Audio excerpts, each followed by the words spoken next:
ఈ మనుషులకున్న మాయదారి రోగం ఏంటో తెలుసా? ఎవరికైతే ఏది లేదో దాన్ని గుచ్చి గుచ్చి అడగడం. లేదంటే లేని వాళ్ళ ముందు వీళ్ళెళ్లి పోజులు కొట్టడం. ఎలా అంటే ఫర్ ఎగ్జాంపుల్ ఎవరికైనా ఉద్యోగం రాక బాధపడుతుందనుకుందాం. బాధపడుతున్నారనుకుందాం. అబ్బాయి గావచ్చు, అమ్మాయి గావచ్చు. వీళ్ళెళ్లి అక్కడ పోజులు కొట్టడం అన్నమాట. "మా కంపెనీలో తెలుసా? మా ఆఫీసుల్లో తెలుసా? వాళ్ళడిగారా నీ ఆఫీస్ గురించి? నువ్వెందుకు చెప్పడం?" లేదంటే ఎవరికైనా పెళ్లి సంబంధాలు సెట్ అవ్వట్లేదనుకుందాం. అమ్మాయికి కావచ్చు, అబ్బాయికి కావచ్చు. వీళ్ళెళ్లి పెళ్ళైన వాళ్ళైతే, "మా ఆయన తెలుసా ఇలా అంటారు. మా ఆవిడ తెలుసా అలా" మీ ఆవిడ గురించి, మీ ఆయన గురించి వాళ్ళడిగారా? ఎందుకు చెప్పడం? వాళ్ళే పెళ్లవ్వలేదని బాధపడుతుంటారు.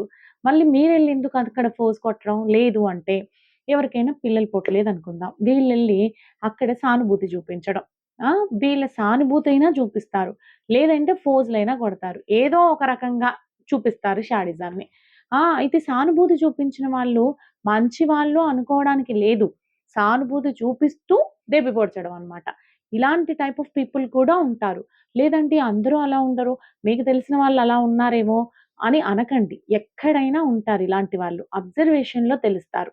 ఎవరెలాంటి వాళ్ళు అనేసి. ఒకవేళ మీరు అబ్జర్వ్ చేయలేదేమో, నేను అబ్జర్వ్ చేశాను.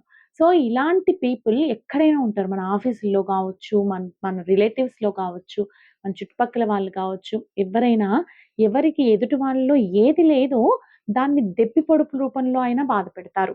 లేదు అంటే సానుభూతి రూపంలో చూపిస్తూ దెప్పి పొడవనైనా తొడిస్తారు. ఏమంటారు?